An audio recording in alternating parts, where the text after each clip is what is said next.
On our wedding day, my fiancée didn't want my parents to attend because she was afraid they would embarrass her. My name is Brandon Ellis, and the moment I saw the finalized guest list without my parents' names on it, I knew something was deeply wrong. Trust me, you'll regret skipping this story. So before you sit back and listen, take a moment to like the video and subscribe to Ethan's Way. Now get in the mood to listen to this story because it might be the ultimate sweet revenge. The list came in a sleek ivory envelope sealed with a wax stamp she insisted on because details matter. It was the final draft of our wedding guest list printed with delicate cursive, approved by the planner and ready for the printer. I wasn't supposed to open it yet, but something gnawed at me. I sat on the edge of our bed, the city lights filtering through the blinds, casting soft lines across the paper as I flipped through the names.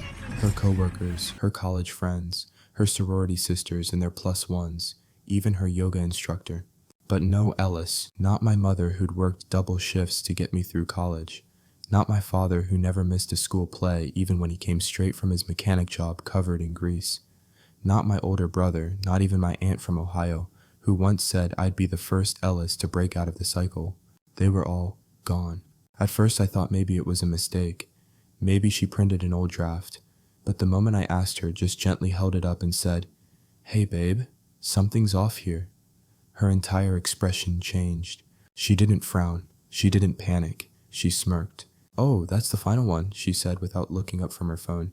I stared at her, half hoping she'd say it was a joke. "You left out my entire family." Her fingers paused mid-scroll. She sighed. "I didn't leave them out. I just didn't invite them." The silence between us swelled so quickly I could feel my pulse rise. Why I asked, my voice barely holding back the tremble. She finally looked at me and I swear to you there was no apology in her face, only calculation. "You know how they are, Brandon," she said with a shrug. "They're loud, awkward. Your mom still wears those floral dresses from the 90s, and your dad can't go 5 minutes without bringing up carburetors or football. I don't want to be stressed about them ruining my day." Her day. Our wedding was no longer ours, it was hers, and my family just collateral. I sat there, the guest list trembling slightly in my hands. "So you didn't even talk to me about this?" She rolled her eyes. "I didn't think you'd get so dramatic about it. I mean, let's be real. They don't fit the vibe, Brandon. I'm going for elegance, not a barbecue." She laughed at her own joke. "I didn't. You're embarrassed by them," I said flatly. She didn't deny it. That was the worst part. She just walked over, kissed the top of my head like I was a child and said, "I love you. That's what matters." But that wasn't love. That was control dressed up in soft tones and expensive skincare. That night I couldn't sleep. I kept replaying my mother's voice in my head, her soft hum as she packed my lunch in high school, the way she sniffled at my college graduation, even though she tried to hide it. My father, always covered in oil, who used to kneel beside my bed and promise me I was meant for more. And yet, here I was about to marry a woman who didn't even think they deserved a seat at my table.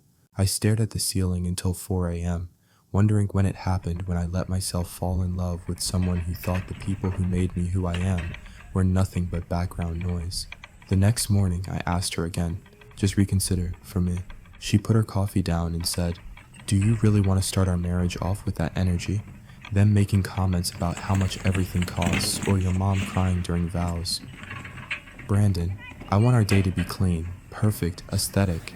I don't know what broke more that day, my heart or the version of her I had built in my head. Still, I didn't fight back. I said, "Okay." Because sometimes when you love someone, you convince yourself that swallowing pain is loyalty, that compromise is strength. But deep down, I knew I had just betrayed the people who raised me for a woman who was ashamed of where I came from. And that was the beginning of everything unraveling. The next few days blurred together in a haze of rehearsals, vendor calls, cake tastings, and curated Instagram updates. From the outside, it looked like a dream wedding in the making, but inside, I was splitting in two. I started to notice things I had brushed aside before, like how she always introduced me as Brandon, who works in tech, but never once mentioned what my parents did. How she'd flinch anytime my dad sent a thumbs up emoji in the family group chat. How she once said, "Your family has good hearts, but they really don't know how the world works, do they?" I'd laughed then, not because it was funny, but because I didn't want to admit how much it stung. Now, those little red flags felt like fire alarms I'd muted. We had our final vendor meeting that Friday. Everything was perfect, the seating, the decor, the string quartet playing an acoustic version of At Last. She beamed as she walked through the venue, her white dress flowing behind her like royalty. I followed behind, nodding, smiling, pretending like I belonged, until the planner handed her the place cards for the reception. She flipped through them, quickly satisfied. I leaned over her shoulder, searching for the names Janet Ellis, Ron Ellis, Michael Ellis. Nothing. I cleared my throat. Hey, I think there's been a mix-up again, my family. They're not coming. Brandon, she snapped, too fast, too practiced. We already talked about this. No, I said quietly. You talked. I listened. She turned to me, then her face hardening. What is this cold feet? It's not about the wedding, I said. It's about what you're asking me to do, what you're asking me to become. She crossed her arms. I'm not asking you to become anything. I'm asking you to protect the most important day of our lives. If your family really loved you, they'd understand. They do love me, I said, my voice catching. And they would have shown up floral dresses, football talk, and all, just to see me happy. She stared at me for a long second, then said, the line that changed everything. Brandon, if you want to spend the rest of your life trying to fit their world into ours, go ahead. But don't expect me to play along. It was like she was offering me a choice and disguising it as compromise. I didn't know what to say. I didn't want to fight. I didn't want to cancel the wedding. But I also didn't want to become the kind of man who abandoned the people who made him who he was. So I did what weak men do when cornered. I folded. That night, I called my mom. I told her the venue had limited seating because of COVID restrictions, that we were doing a tight, curated guest experience, that we'd send them photos and have a private dinner with them after the honeymoon. She didn't say anything for a few seconds, just breathed softly on the other end. Then gently she said, Of course, sweetie. We understand. I knew she didn't, but she loved me enough to pretend. I'm proud of you, she added. No matter where you are or who you're with, you'll always be our boy. I held back tears until the call ended. Then I buried my face in my hands. I wasn't proud of me, but pride didn't seem to matter anymore. Not when I was surrounded by wedding to-do lists and suit fittings and Instagram captions. That Sunday, I went to visit my parents. Just for coffee, just to act normal. My dad made his usual over-sugared sweet tea and sat on the porch with me. He talked about football as always. My mom came out in her floral apron with lemon bars. She said they'd rearranged the living room and asked if I thought the couch looked better against the window now. They didn't ask about the wedding. They didn't ask why they weren't invited. They just tried to hold on to me. And the worst part, I let them. I hugged them goodbye that evening, told them I'd see them real soon, and got into my car, feeling like I'd left my own reflection behind. When I got back home, she was in bed scrolling through wedding photos for inspiration. Everything okay? She asked. I nodded. They understood. She smiled. See, no drama. I knew they'd take it well. That smile, so clean, so composed, made my stomach twist. Because in her world, love was only valid if it didn't embarrass you in public. In mine, love was messy, flawed, unconditional. And the longer I stood in both worlds, the more I realized one of them would eventually destroy the other. The week of the wedding came fast, like a freight train I'd stepped in front of and convinced myself I could survive. There was no turning back now. The venue was paid for. The photographer was scheduled. Her dress had been posted all over her Instagram story with captions like, "Can't believe I'm about to be Mrs. Winslow."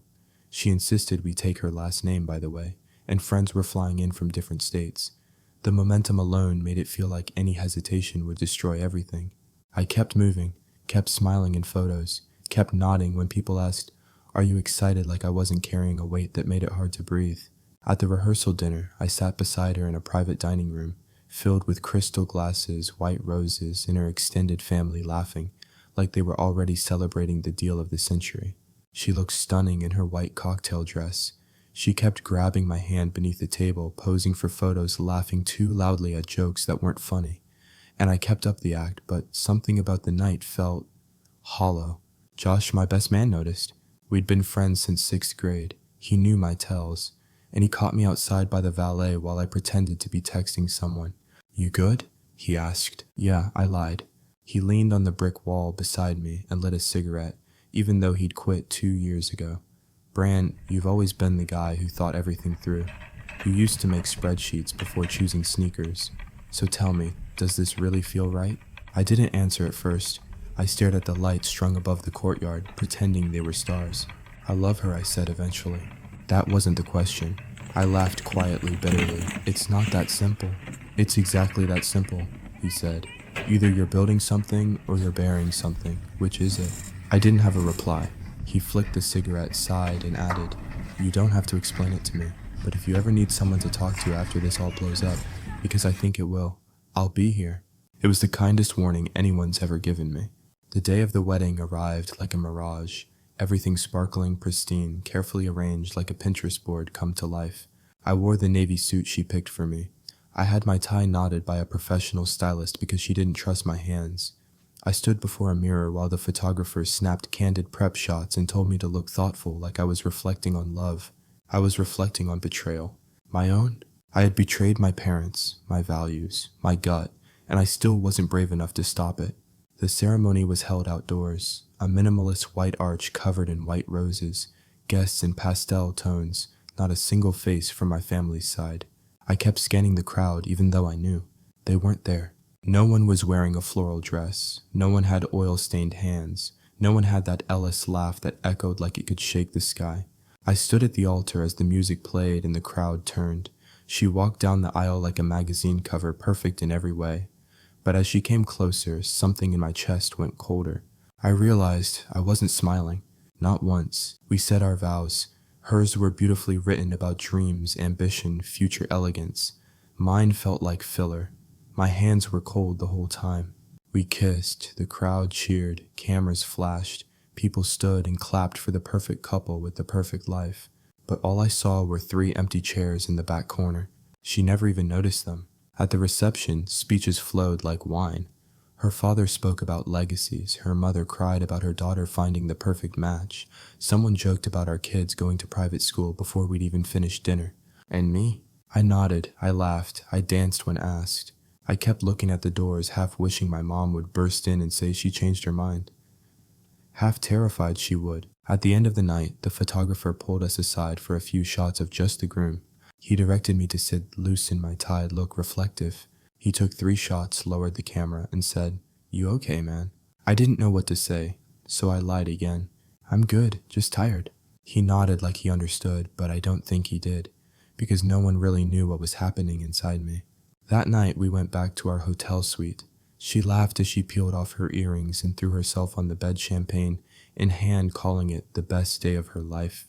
I stood by the window, watching the traffic far below, wondering what my mom had cooked for dinner that night, wondering if she cried. I wondered what kind of man chooses silence over truth, what kind of husband starts his marriage with a secret, what kind of son disappears from his own family's life and calls it love. Ending of part 3, CTA. If you were in this situation, would you forgive or take revenge? Comment below to let us know. The morning after the wedding was supposed to be peaceful, romantic, quiet. Instead, I woke up to a gnawing ache in my chest that no honeymoon suite or complimentary breakfast could soothe. She was already awake, wrapped in a white robe, her hair in a perfect, messy bun like something from a bridal blog. She was scrolling through photos on her phone, smiling, saving, captioning. "I think we should post a carousel," she said. "Nothing too flashy, just the kiss, the arch, maybe the cake." I nodded, sat up and stretched. She didn't look at me. "Your parents didn't even message, huh?" I paused. "No, but they wouldn't." She raised an eyebrow. "Why not?" "Because they wouldn't want to make me feel guilty." She scoffed. "That's dramatic." "No, it was just them. That's the kind of love I was raised on. Not loud or perfect, but loyal. The kind that stands back quietly so you can shine even when it breaks their heart." After brunch, I checked my phone in the bathroom. Missed call from my aunt. Text from my brother, saw the photos. Guess we didn't make the cut. No message from my parents. But in the photo they'd sent a week earlier, my mom had already bought her dress. A lilac floral wrap, the same kind she always wore to church. And she had already done her nails soft pink with tiny pearls. The caption had read, "Can't wait to see my boy start his forever." I stood in the marble-tiled bathroom, phone in hand, suddenly nauseous. I knew I had to go see them, not to explain, not even to apologize, just to be there. When we returned from our mini-moon a few days later, I told her I needed to check on work stuff. She shrugged, too busy posting a bridal haul to notice. I drove out to my parents' house, hands gripping the wheel like it would keep me from shaking. The neighborhood hadn't changed. Same peeling picket fences, same kids riding bikes down cracked sidewalks, the same wind chimes on our porch. When I pulled up, my dad was watering the front lawn. He didn't wave. He just looked at me, then turned back to the hose like I wasn't even there. My mom opened the door. She smiled gently, but it didn't reach her eyes. I hugged her. She hugged me back. We sat inside at the same kitchen table where I'd done homework as a kid. "Wedding looked beautiful," she said softly. I nodded. It was.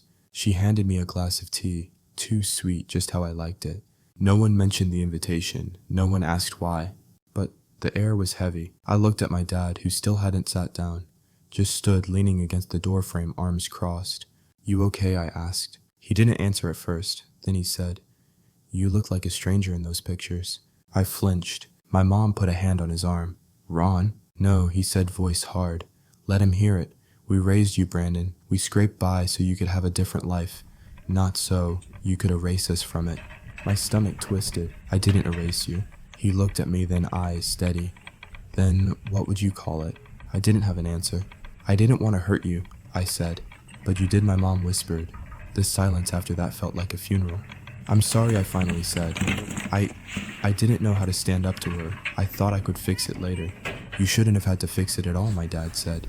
"You just had to be our son. That's all we ever asked." My mom reached across the table and took my hand. "We'll always love you, Brandon. That won't change. But love doesn't mean pretending this didn't hurt." I nodded, tears stinging my eyes. "I know." When I left him, my mom hugged me like she wasn't sure she'd get another chance. My dad didn't. He just said, "Take care of yourself, son," and went back to the lawn. The drive home was a blur. I didn't turn on the radio. I didn't answer any texts. When I got back, she was waiting in the living room holding her phone. "You went to see them." I nodded. Her face tightened. "Brandon, we talked about boundaries. You know how I feel when people disrespect our decisions." "They didn't yell," I said. "They didn't even ask why." "Still," she said, "you made them a priority after everything. After our wedding. That's not okay." I stared at her for a long time, and I realized something. She didn't care about forgiveness. She didn't care about truth. She only cared about control. And I had given it to her piece by piece. But something had changed. That night, I opened my laptop and searched for something I hadn't dared think about since before the wedding. Annulment laws. I didn't file for anything yet. I didn't pack a bag. I didn't say a word to anyone. But from that moment on, something shifted inside me. I was still her husband on paper. Still the man she smiled beside in photos tagged in posts, kissed on the cheek during wine tastings. But inside, I'd started to withdraw one thread at a time. She didn't notice at first. Or maybe she did and thought I'd fall back into line like always. But when Josh came over a few days later, she frowned. He gave me a hug, clapped my back, and said, "You look tired." Before I could reply, she jumped in. "He's just overwhelmed from the honeymoon chaos. You know how Brandon gets when his schedule's off." Josh didn't laugh. He just nodded slowly, then looked at me with that same look he'd given me the night of the rehearsal dinner, the one that said, "Are you okay in there?" We moved to the balcony while she stayed inside. He cracked open a soda, sat on the railing like he used to when we were teenagers sneaking cigarettes. "So," he said, "you saw your folks." I nodded. "They okay?" I hesitated. "They're hurt, but they still love me." Josh didn't say anything for a while. Then he asked, "You planning to stay married?" That was the first time someone had said it out loud.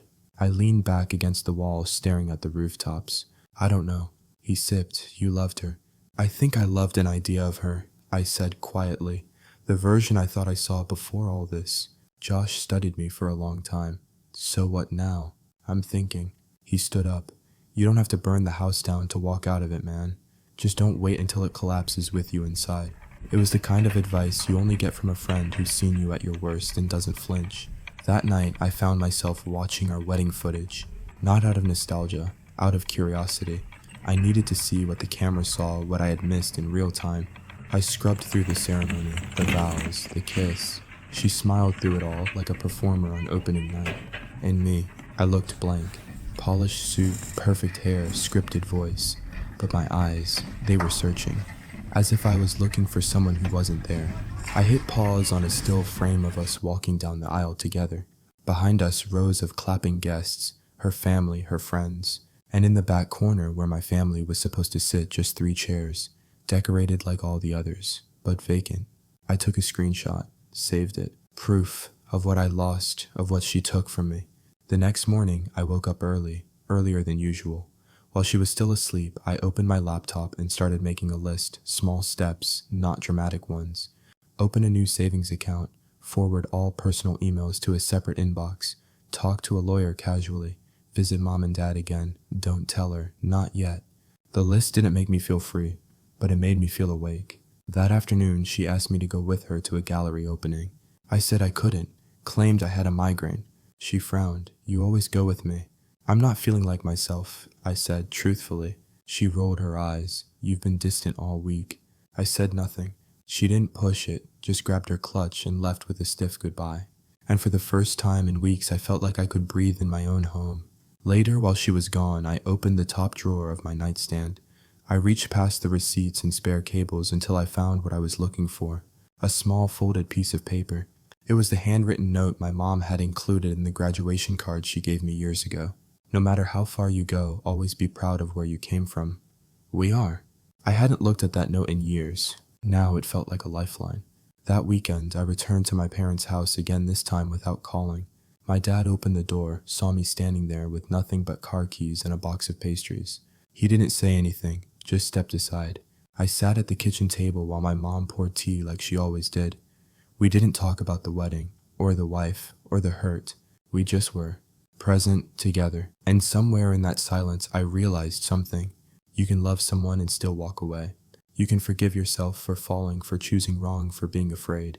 You can rebuild, but only if you're willing to admit that something was never right to begin with. 2 weeks after that visit to my parents' house, I stood at the mirror shaving and caught myself staring, not at my face, but at the version of me I had become. My jaw was tense, my eyes were tired. My reflection didn't look like a man who had just married the love of his life. It looked like someone living in quiet exile inside his own life. I'd been moving through the motions like a ghost, not out of fear, just numbness. At breakfast, she mentioned a fundraiser dinner one of her friends was hosting. It's a black tie thing. We should make an appearance. I have plans that night, I said. Her brow creased. Since when? Since now. She looked at me like she didn't recognize the person across the table. Brandon, are you okay? You're acting weird. I set my coffee down gently. No, I'm just not pretending anymore. Silence. She blinked. Is this about your family again? Because I told you. It's about me, I cut in, and how I let you mold me into someone I don't even recognize. Her tone sharpened.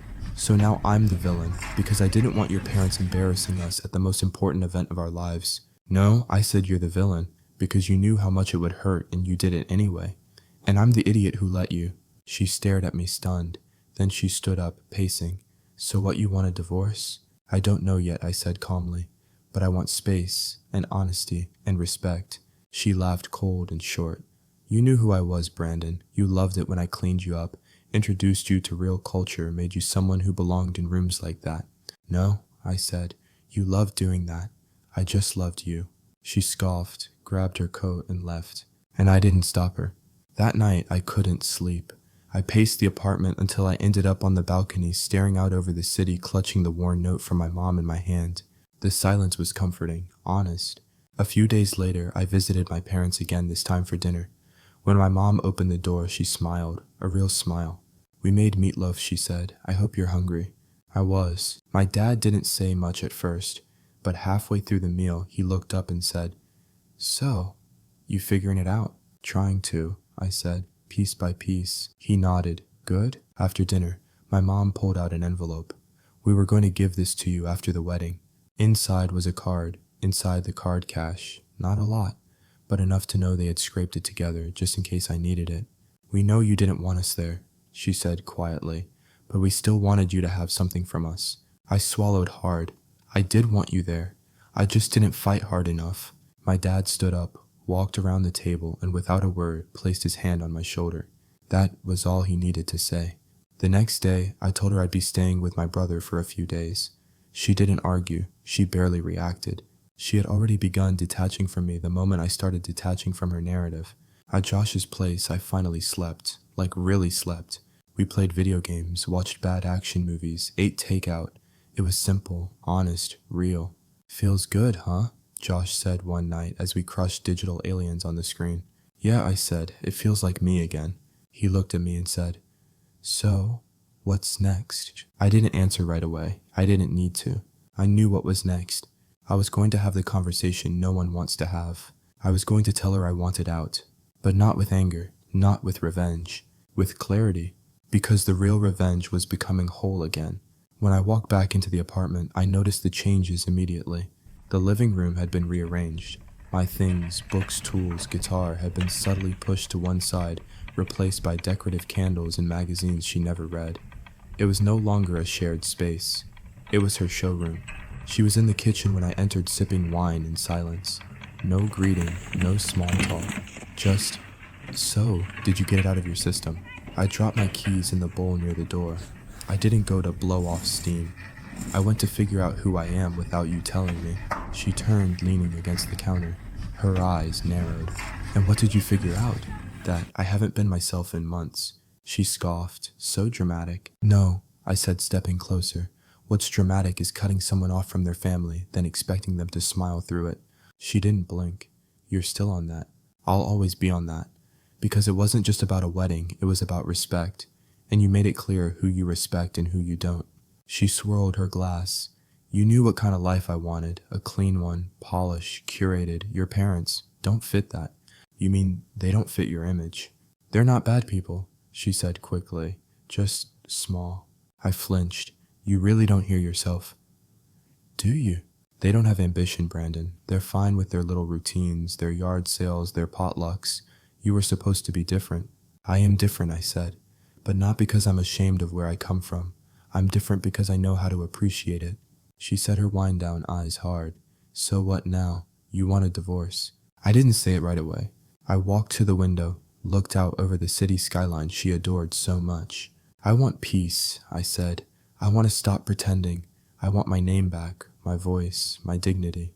"That sounds like a yes," she said coldly. "It is." There, it was done.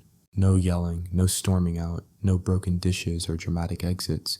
Just a quiet fracture, clean, irreversible. She walked to the bedroom and slammed the door. I stayed in the living room, slept on the couch. The next day, I started packing. Not everything, just enough. I'd return for the rest later. When I got to my parents' house, they didn't ask any questions. My dad opened the door, stepped aside, and said, "You hungry?" And just like that, I was home. That weekend, I met with a lawyer, told her everything, the rushed wedding, the emotional manipulation, the lies. She nodded patiently and said, "We can file for annulment under emotional coercion." I didn't flinch, because now I was clear. The following week, she texted me once, "I hope you realize what you're giving up." I didn't reply, but I did open the photo I'd saved, the one from the wedding, the one where I stood in a sea of people and still looked alone. And then I opened another photo, this one from last night, me sitting between my parents at the dinner table, my mom's arm around my shoulder, my dad smiling, rare but real. That's what I had almost lost. That's what I was getting back. Josh came by with takeout, so freedom tastes like chicken lome.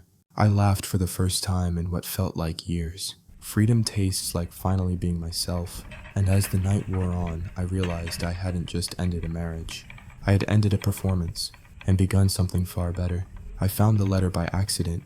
It was a few weeks after the annulment paperwork was filed. I had moved back into my old room at my parents' house temporarily, just until I found a place of my own. My mom had kept it mostly the same, but added a few new touches, fresh sheets, framed photos on the dresser, a new desk lamp that didn't quite match the furniture. I was sorting through a box of college mementos when I found it. A folded, slightly yellowed piece of paper tucked between a graduation program and an old football ticket. It was addressed to me. "To Brandon, in case we're not at your wedding." My heart froze. I sat down on the edge of the bed and opened it slowly, my hands shaking like I already knew it would hurt. "Brandon, we don't know what's happening, we weren't told much, and maybe we're not supposed to ask, but we want you to know this, we love you. If you made this decision for your happiness, then we respect it. But if you ever feel like you had to choose us or her, we hope you remember we never asked for that. We're proud of you, always.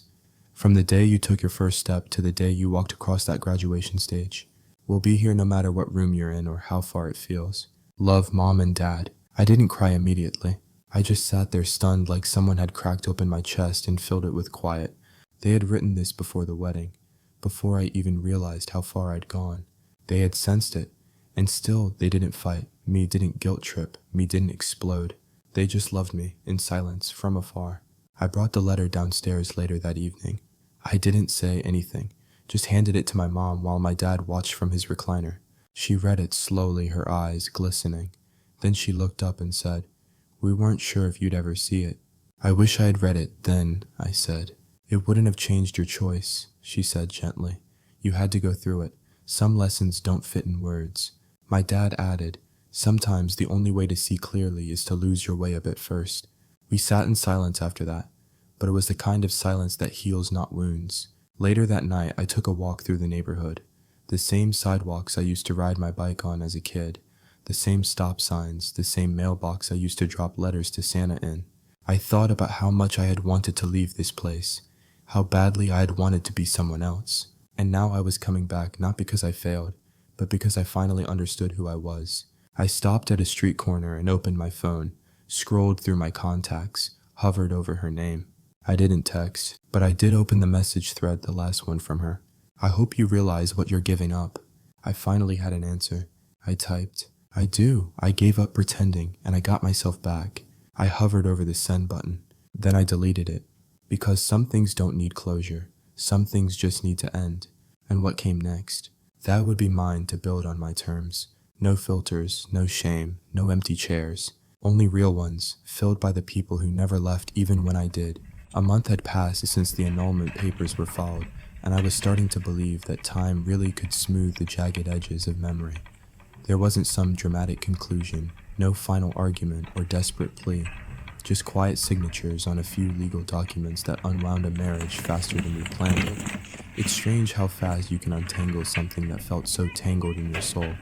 That day, I left the lawyer's office with nothing in my hands. No box of belongings, no final photo, just a thin folder she didn't even ask me to take. Everything official about our life together now existed as a barcode on court documents. Outside, the world went on. A mom chased her toddler across the sidewalk. A delivery driver honked impatiently. A couple laughed at something on their phone.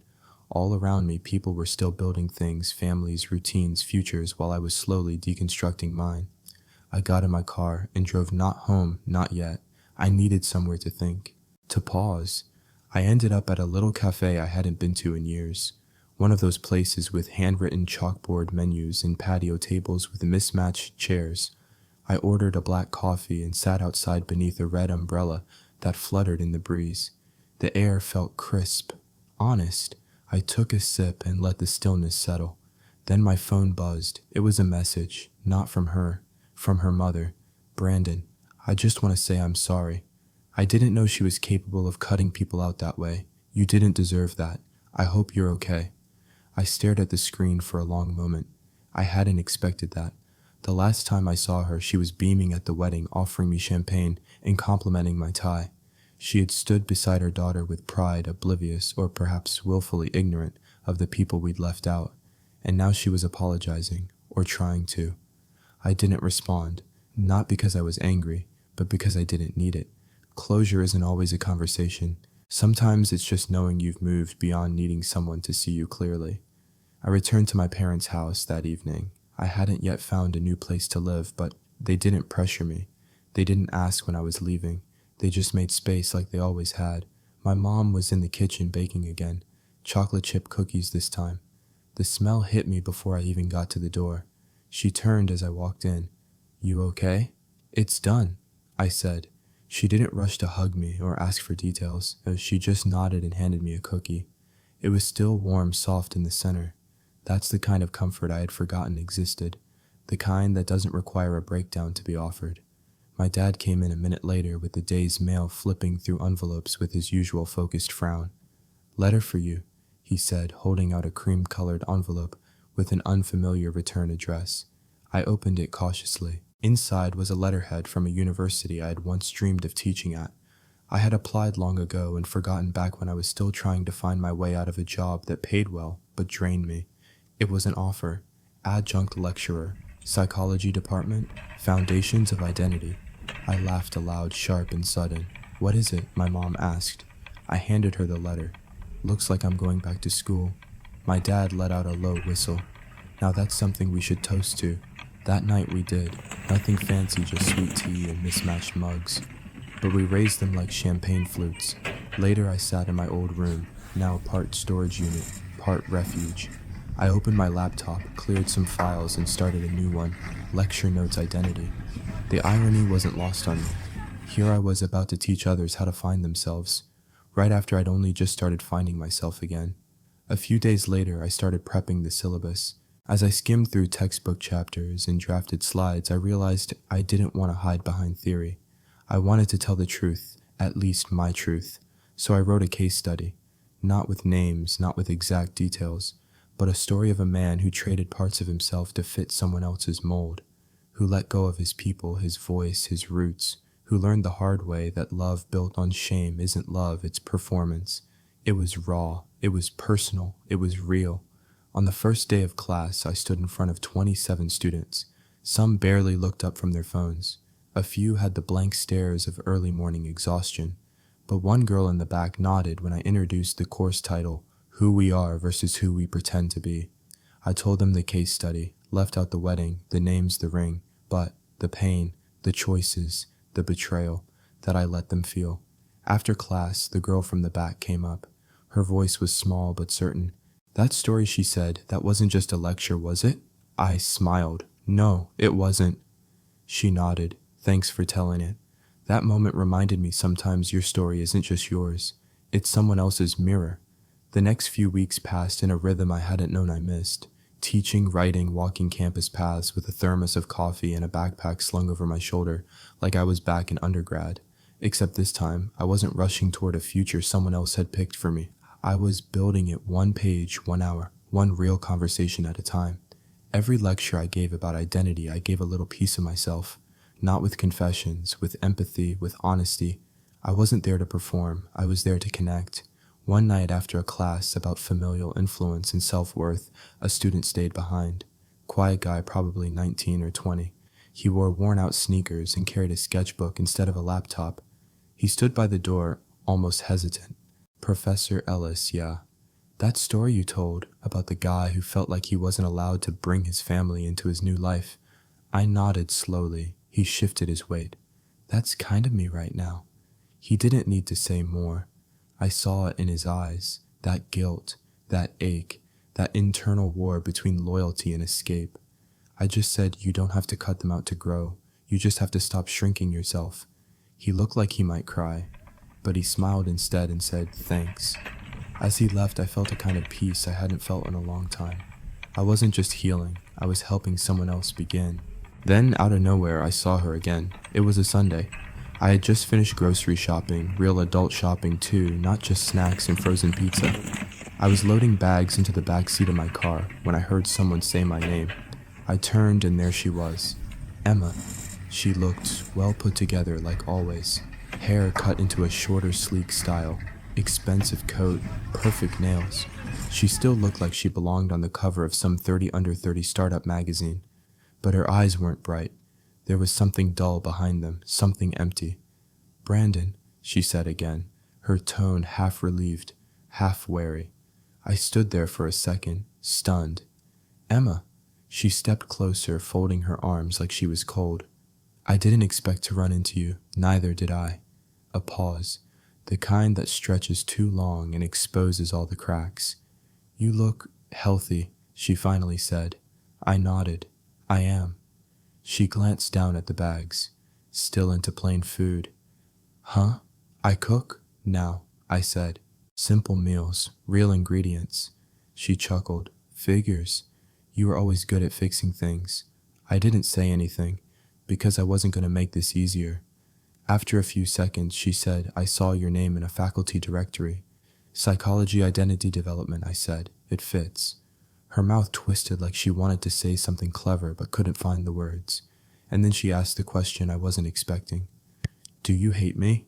I met her eyes and answered honestly. No, I don't hate you. Surprise flickered in her expression. I just finally love myself more. Her face fell not dramatically, just slightly like someone exhaling a truth they didn't want to hear.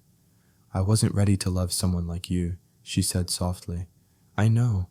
She hesitated. You ever think about what it would have been like if we'd done things differently? Sure, I said, but I don't stay there long. Another silence. Then she stepped back. Well, I'm glad you're doing well. I am. She smiled small, not quite real, and turned away.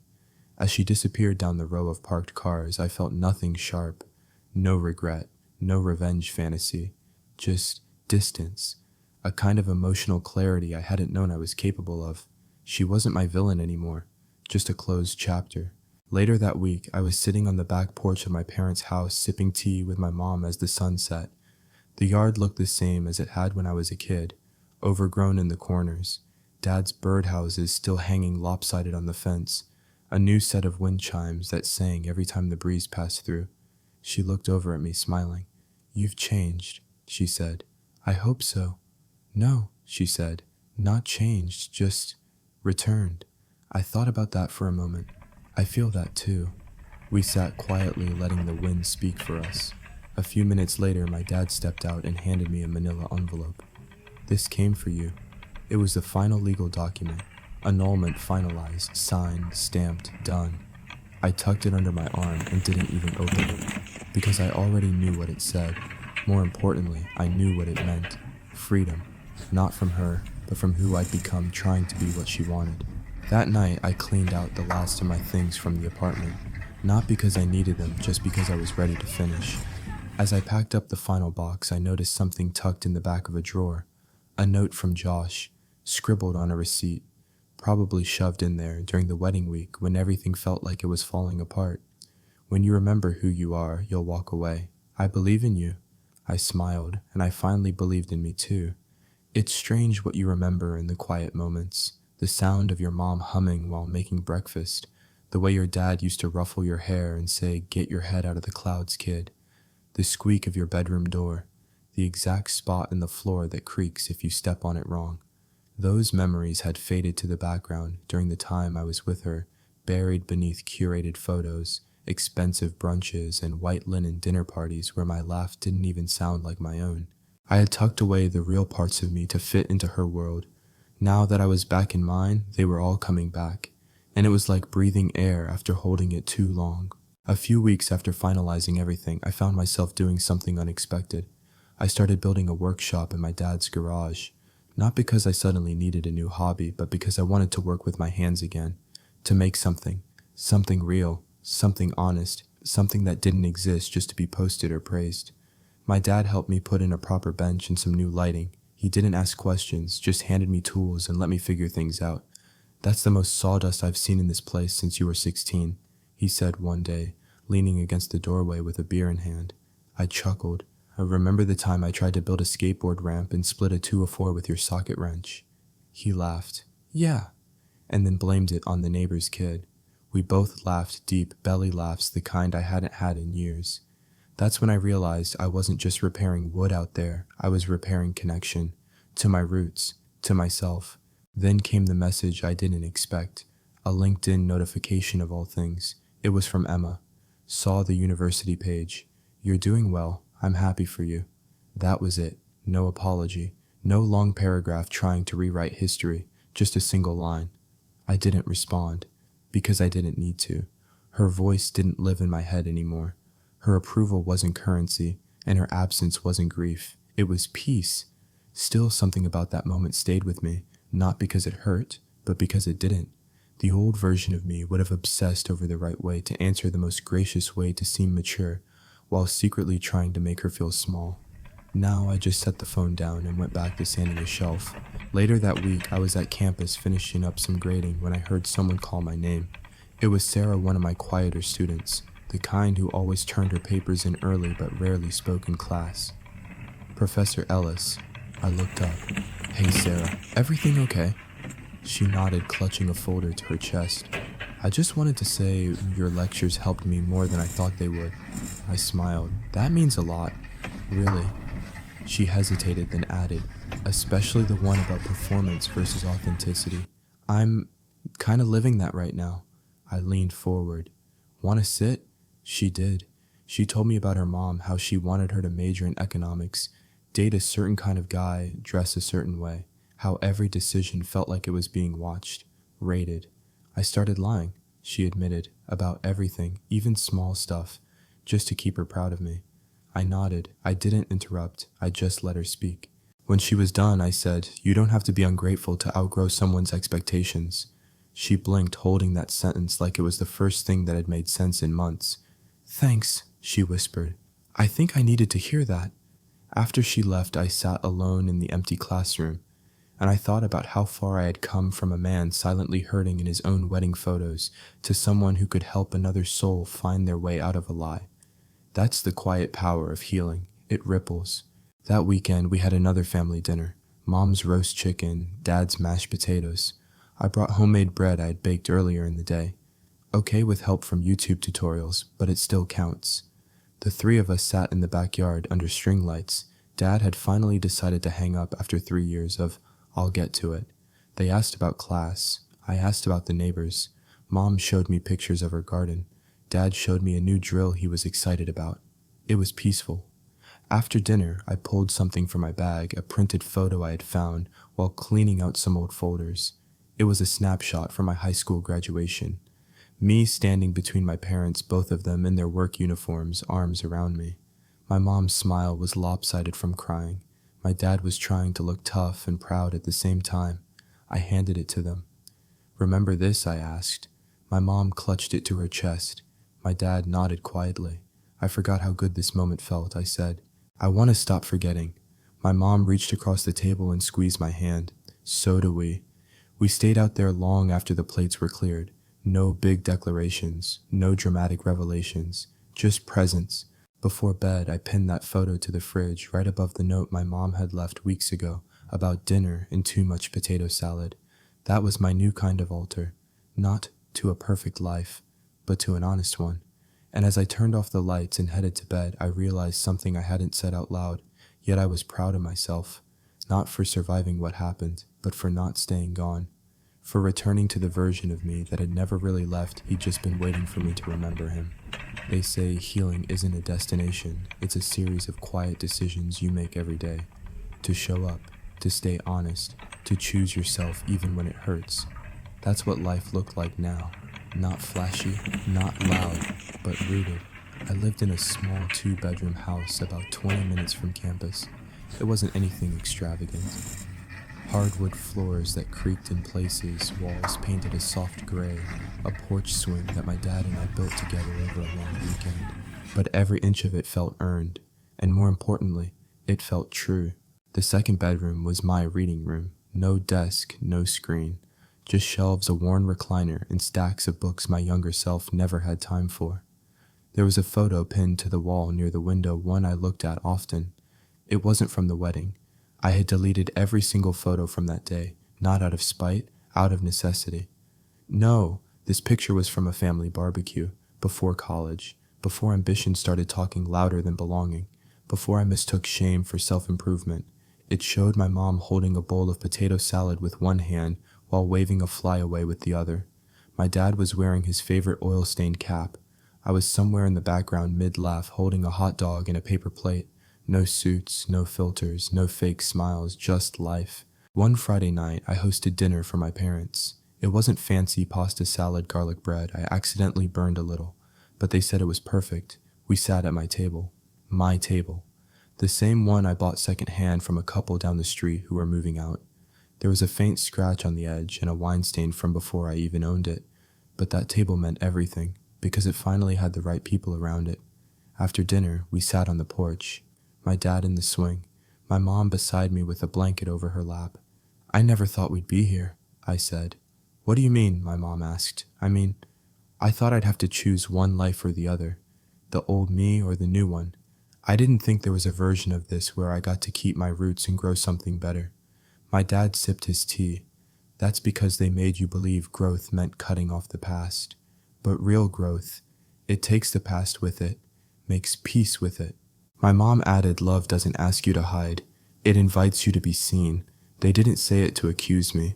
They said it to remind me that no matter how far I went, I had never truly left, not in the ways that mattered.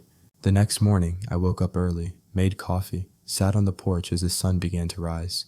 The world was quiet, just birdsong and wind brushing through the trees. I pulled out my journal and wrote something I hadn't dared put into words. Yet I am no longer waiting to be understood by the wrong people. I am learning to speak louder to the ones who already hear me. It wasn't poetry, but it was mine, and it was real. Later that week, I got an email from the university. They were offering me a full-time position, lecturer in the Department of Psychology, focus area identity and relationship dynamics. They wanted me to write a curriculum for a new course, rebuilding after rupture, the psychology of return. I stared at the screen for a while, unsure if I was laughing or crying, because somehow the pain I had once thought would break me had become the very thing I would now teach from. Experience, when reflected upon, becomes wisdom. That's what I had now, not a fairy tale ending, but wisdom. The first day of that class, I brought in 3 chairs, just 3 simple empty chairs. I placed them in the front of the room. The students looked confused. I said, I want you to imagine these chairs are for the people you've silenced parts of yourself for, the ones you were told might not approve of who you became. A few students nodded. One girl crossed her arms. A guy in the front leaned forward like he already knew where this was going. Then I said, now imagine inviting those people back into your life, not to control it, but to witness the version of you that's finally whole. Silence. But the kind of silence that holds possibility. That day I didn't lecture from notes. I spoke from scars, and they listened, not because I had the answers, but because I had been there. On the 1-year anniversary of the wedding, that wasn't I didn't mourn. I didn't even remember the date until my phone by habit pinged with a calendar reminder, anniversary dinner reservation, 7 p.m. I laughed, deleted it, then drove to my parents' house. No plans, just instinct. They were out back, my dad fiddling with the grill, my mom trimming dead roses from her garden. When they saw me, they smiled, not because I brought anything, not because of a special occasion, just because I showed up. We ate burgers, sat on lawn chairs, my dad cracked open beers, my mom forced me to take home half a pie I didn't want, and before I left I stood in the backyard and took a photo. Not posed, not staged, just them in the golden light of a fading summer day. Later I printed it out and pinned it on the fridge next to that old high school graduation photo, my 2 reminders of where I came from and what I came back to. I've learned something important through all of this. Sometimes the most radical thing you can do is stay rooted while the world tries to repot you. People will dress up control as love. They'll call shame refinement. They'll tell you that who you were is not good enough for who they want you to be. And for a while, you might believe them. You might even leave behind the very people who taught you what real love looks like. But the truth, real love isn't about polish. It's about presence, the kind that shows up even when it's not invited, that forgives even when it hurts, that waits patiently at the door until you remember where home is. I'm there now, not just at my parents' table, but within myself. And if you're listening to this wondering if you've gone too far to return, you haven't. Come home, to the place where your name was always spoken with pride, to the people who never needed you to be anything more than you already are, to the version of you that never asked for perfection, only for truth. If this story resonated with you, please take a moment to like the video and subscribe to Ethan's Way. Have you ever had to walk away just to find yourself again? Share your story in the comments. Someone out there might need your voice.